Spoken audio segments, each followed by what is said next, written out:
Hello, welcome. This is JAMB year 2010 literature past question. Question number 7 says, in the play is mostly written in dash.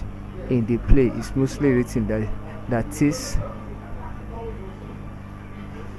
where was the play or test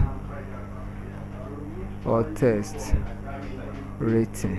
So I mean the form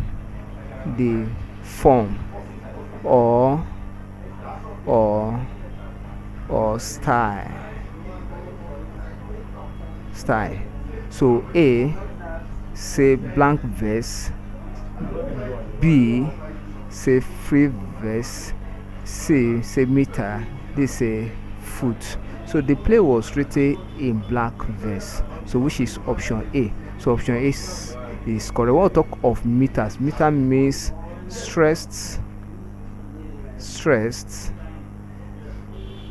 and unstressed. Follow each other. So option A is correct. Thank you, and ensure you subscribe for more videos.